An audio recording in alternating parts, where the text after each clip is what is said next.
Well, clearly I'm running out of space in my cozy studio apartment. I'll keep playing around with the setup in these segments, but welcome.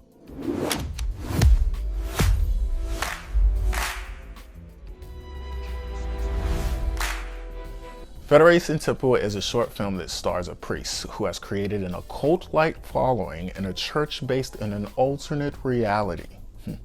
I was working on a cool graphic novel and I wanted to film a proof of concept.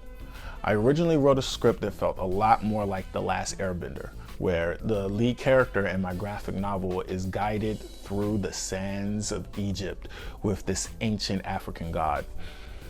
But these resources, of course, were not what I had. Though, I did save the African god and even sprinkled in a couple of goddesses at the end of the film. They're basically analyzing and observing Priest's wonderful day. Writing came from a mix of the graphic novel, an episode of Twilight Zone, and my learning to be humble when it counts. In the episode of the Twilight Zone, A World of Difference, the main character is this big shot boss who's barking orders at all his workers, and then cut. Come on, Jerry. The director wraps the production and he has to quickly process the fact that he indeed is not a boss. He's a working actor. To make a phone call? Yummy humble pie. I was older. I had been working on all these film sets with all these celebrities. I had performed across the country as a hip hop artist, just got married, and was buying a big, beautiful house. I don't think I could ever actually cross the realms of douchey boss barking at subordinates, but hey, please submit any complaints to HR. I find it super healthy for me when I'm writing to create a character around genuine opportunities for growth in my life. So, Priest is a manifestation of all the toxic masculinity I could imagine. I don't really like that term, but the icky side of pride and ego and positions of power, right? I thought about preachers peddling religion they don't really believe in, only so people stroke their pride and give them money, right? Pimps who find young, traumatized, disassociated women to take advantage of. Super wordy, sneaky dudes that use huge words to say little things mixed with pseudoscience and their true exploitive intentions. Totally not me, for the record. I also thought about what is the difference between them and the quote-unquote good kings, the leaders of communities who really are of service. What's the problem? You're getting old, Pop. I'm getting old. Yeah. No. I'm getting better, young brother. You getting old. Hey, Dad, how's it going? Fine. Almost finished? Finished. And what's the difference? A short time ago, the Pennsylvania State Supreme Court overturned Or is Bill there? Cosby's. I don't know. All the world's a stage, my friend. And we were ready to rock out on ours. I didn't necessarily have an otherworldly lake in the middle of the sands of ancient Kemet, or an albino Panamanian teenager who can shoot a bow and arrow. I did have a well-equipped grad school, new film buddies, and a student badge to swing around town and get free and discounted stuff. Across the street from us was the same church that Captain America Winter Soldier filmed. That's the cool part about living in Atlanta. So I switched the script to one of the more grounded characters in my graphic novel, a narcissistic priest with control of an entire Vatican-type civilization. Just a quick note, I lost a lot of collaborators doing that. The original script was really good, and everyone felt the electricity after our table reading.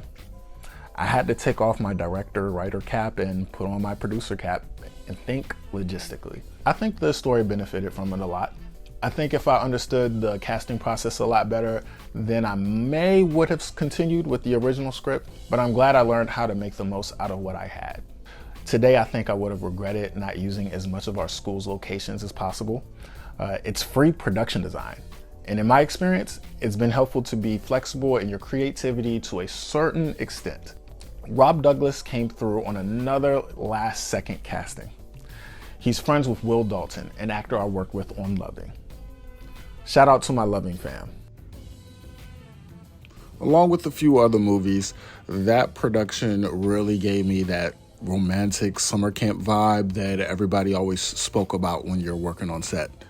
Between all of the chaos and overworked hours, It can really be a beautiful thing when you're just connecting with like-minded people and a bunch of weirdos that zip around from city to city, figuring out what their next gig is going to be. Also from that film is Sharon Blackwood, who plays the widow who opens the scene. In regards with casting, I banked on calling old colleagues because I felt that if I brought in amazing talent, I could fit the production around them. We all were excited young film students, and we were all very excited to just be a part of something. You can hear the cast and crew's testimonials about the project on a link below. So humbled for them to come to my set. And I think I learned the most all at once as a director. It was my first fully thought out production process, and my process at the time was systematic. It was a safe space for me. I didn't know what I didn't know quite yet. I was creative when I was writing and doing production design and problem solving, but the characters I feel aren't quite gelled enough, and the story elements aren't always clearly depicted. Being above the line on a project is a little different than being an assistant. The decisions are more expensive and in plain sight. I had 2 performing roles in that film because I didn't cast properly, and I thought I could be Eddie Murphy for a day, right?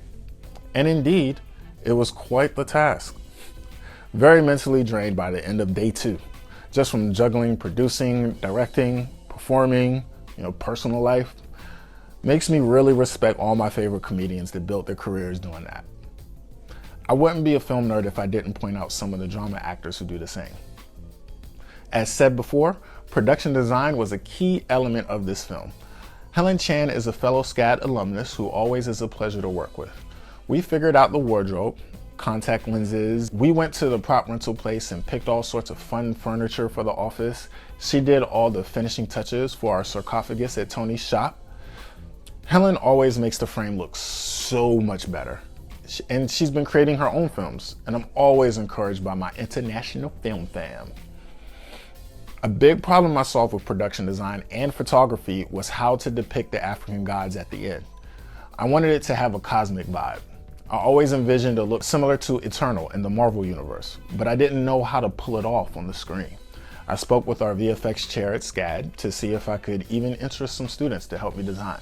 And he gave me a nice reality check on how complicated creating the necessary effects would actually be. Some more humble pie.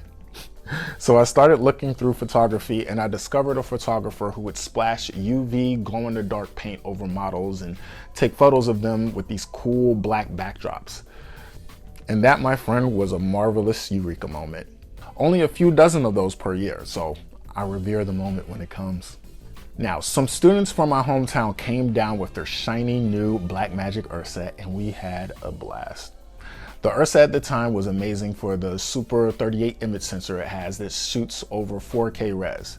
It has a great way of capturing natural colors, even today. These were not my actual students, but ones that approached me after I spoke on a professional panel at my alma mater, the Art Institute of Washington, which soon after dissolved. That part. It's crazy how after giving a little, how much you can get back. Because in my first year of grad school, I learned the most from these students turned pro. Donovan, Al, and Brian have been filming on their own for a few years and knew way more about cinematography and lighting than me. And that's truly why this film looks so gorgeous. He had mastered his camera skills at this point, and he showed me how to properly prepare for a DP and how to assist a really good one in him.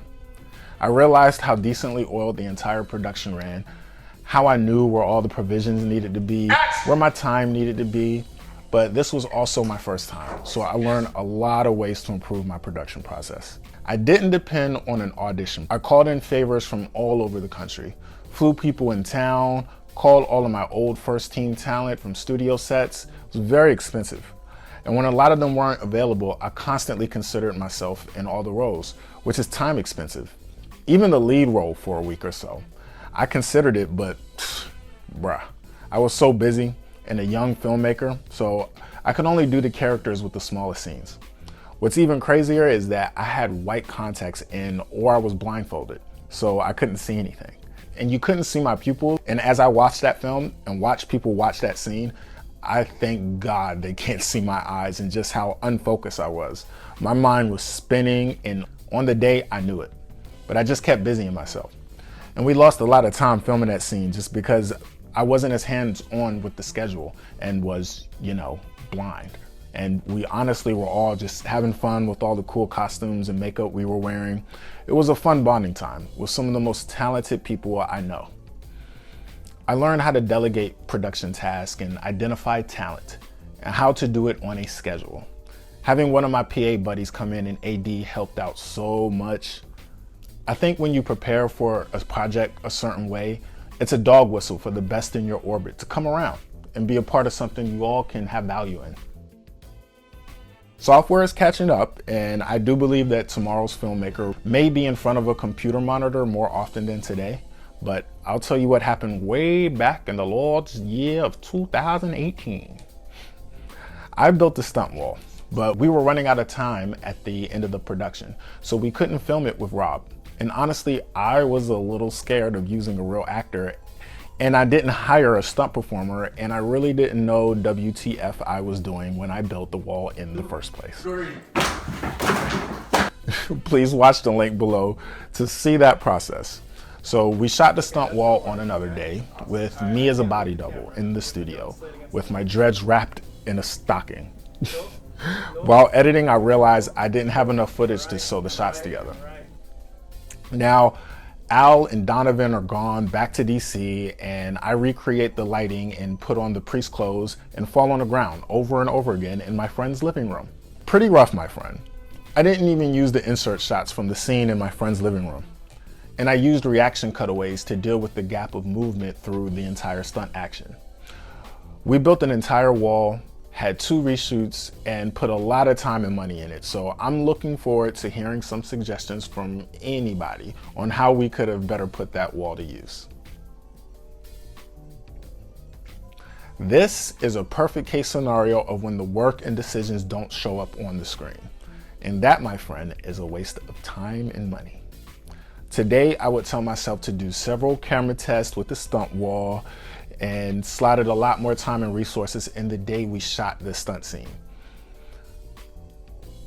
I do pride myself on how practical effect heavy our sci-fi elements were in this film. I think that really helped with the look. My longtime collaborator Vishvesh completed the best VFX of the film with Adobe After Effects. And even those took a lot of blocking and in-camera tricks to make it happen. The Adobe Suite is still my most comfy editing platform. I started out in Final Cut 6, got Avid certified on Media Composer in 2018, but Adobe always remained a constant for me, mainly because of the integration with all the VFX plugins like Mocha, and now AI tools like Firefly and Firecut.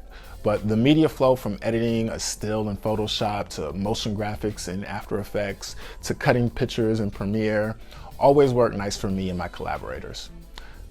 Stopping by DaVinci and Pro Tools for some color grading and mixing here and there, depending on said collaborator. With the new AI tools emerging, like AI generated text and scene identification, I think it's still competing with a lot of developments happening today. I look forward to getting to that in future videos. It was my first year of grad school, and it let my classmates and faculty know that I came to work. I wanted to do a high-level short film once a year while in grad. Being an on-set production assistant, it felt like stepping away from my job, or not joining a union, or not becoming a director's assistant. When you're already in the sandbox, it's hard to understand how stepping away can help you take a few steps forward in the future.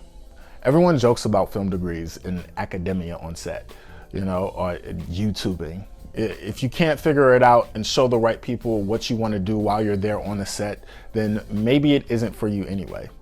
And I still think a lot of that rings true, but talking with producers, directors, performers on Jason Bourne 5, Loving, House of Cards, they all echo some sort of advice that suggested you have to bet on yourself.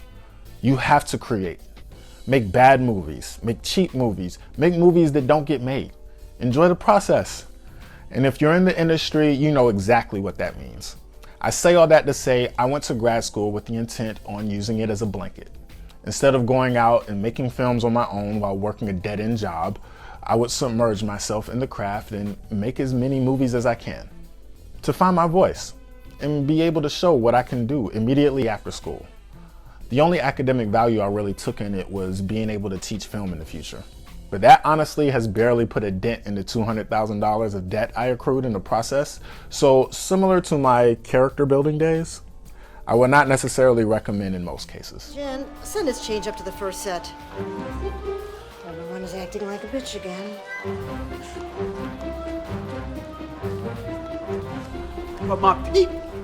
So Federation Temple, along with most of my films, is basically a meta commentary on my dealing with hubris and the insecurities of what it is to be a man who builds his kingdom. What does that mean, right? How does that affect him and the people around him? What does a heart of service look like? Because there's always a bigger fish, and it's bigger than all of us. It's also nice to compare good king, bad king monarchies versus capitalism or socialism. All of those dynamics poke their way into the story for me. And I was revealing a lot of elements that didn't always connect with each other. If it's a little too abstract or messy for you, that's because it was for me too. The graphic novel this is based on is super long with a large ensemble cast, and I tried to cram them all into 15 minutes in a church. Now I say all that only for me to be out here in Amsterdam working a dead-end job while making films on my own, just as I try to avoid. But we make plans and God laughs, my friend. I see the life of creatives, and I feel in a lot of ways we traded security for freedom. I can only speak for myself, but even though working a day job doesn't always feel like freedom, I always ask myself how I wanted my road to look like. I appreciate these jobs because it gives me some sort of routine to be able to manage our co-parenting schedule. And I'm making a few movies on the side that may give me even more freedom in the future. I try to remember that I'm not a director today because I got paid to direct movies, shows, commercials, music videos. I'm a director today because I greenlight myself. When I was a set PA, I was also a filmmaker because I made films. Married with a house and a son. Broke ex-felon working at Walmart. A floaty hip-hop artist. Single dad life. Good. Hey buddy, almost done. Yeah. Or just simply injured and naive. Keep it moving, no talk. Yeah. You can do anything, man. Put your mind to it. That versus becoming a writer's or director's assistant and moving to LA, or completing the requirements to turn in my PA book to begin assistant directing. I think for me, I had to find my process as messy as it can be. And as a storyteller, I had to find my voice. And I appreciate all the exposure to life in all these jobs and the wonderful personalities that I meet. All the bus boys and sales associates, teachers, nurses, phone reps. I enjoy writing all that in my stories, and honestly, in a cruel twist of fate, I enjoy that quality of life, as long as I get to push the red button from time to time. So the best thing this film did for me was let me know I could produce one of the crazier concepts that I've written. It even got a Student Emmy nomination at NAFTA's Southeast Awards. Me and fellow SCAD B, Tang Ho, had been nominated. This is a situation where politics work on your side. Our school just started a collaboration, and a SCAD Savannah filmmaker won with a Star Wars story. A movie I made that's way more popular than Federation Temple is How We Built a Sarcophagus. That's how the market works, my friend. The market didn't need another crazy sci-fi short more than it needed how to build a sarcophagus. I know this because I couldn't find a video on how to build a sarcophagus when we were building ours. Something I always kept in mind when thinking about how to monetize myself was the success from that video. Picking up what jobs I can has also helped me build skills and learn software to bolster my freelancing. I got a live job event. I learned how to stream 7 camera operators with the mixer and Ustream software. In the middle of a smoky concert surrounded by the inebriated.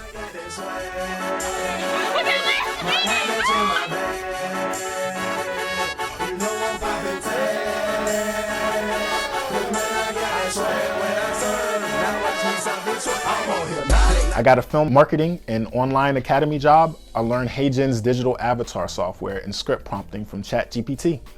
I also learned how to create my daily schedule and business plan with Perplexity. Success hits moving targets. So like my Little League basketball coach screamed in my ear, keep those feet moving, boy.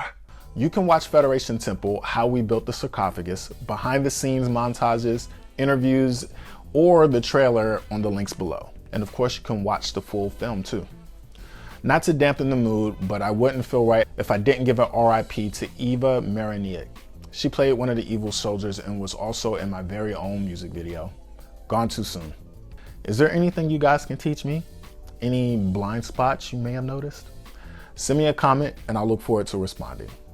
Be gentle, please. I cry like a puppy dog.